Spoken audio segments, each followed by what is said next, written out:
نبدي بالدايحات اول مره اللي شوهن سمعه السعوديات. زين، بهذا العنوان وصلنا الى وزاره الداخليه.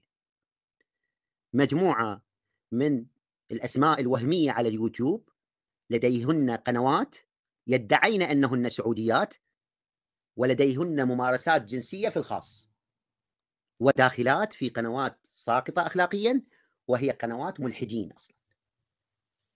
بهذا العنوان رابط القناه نوف، رابط قناه ريماس، رابط قناه كارل.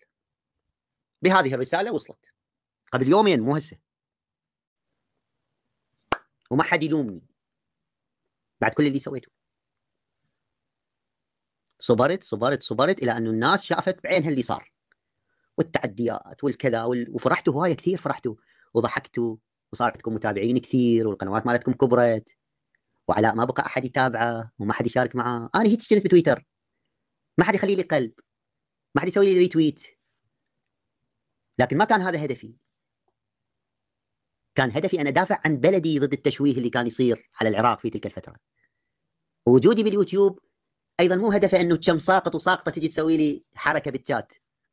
كنت أضحك عليكم، أني أضحك إلى درجة الانتشاء عليكم، تتذكرون، وأستهزئ بيكم وبمعارككم وطيحان حظكم وشتائمكم، أضحك عليكم، وبين فترة وفترة أطردكم وترجعون مثل الكلاب تتوسلون بي حتى أرجعكم.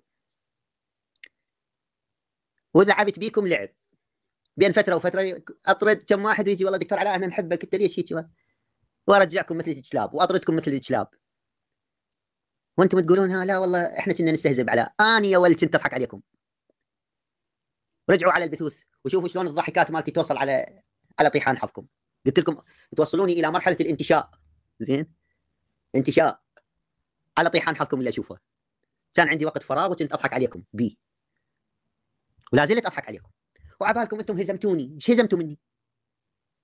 انتم العراقيين اللي عايشين بالعراق ما تعرفون مكانه الطبيب العراقي بالمجتمع وبالدوله؟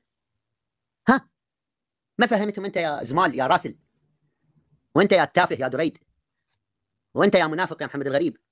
ما فهمتوهم مكانه الطبيب العراقي بالمجتمع العراقي وبالدوله العراقيه، وشنو يقدر يسوي، وشنو ارتباطاته؟ بس السفيه يبقى سفيه الى ان في يوم من الايام نوصل اليه ويعرف جزاء اعماله بذاك الوقت. ذكرتكم شويه، كنت استنكف من ذكر اسماءكم.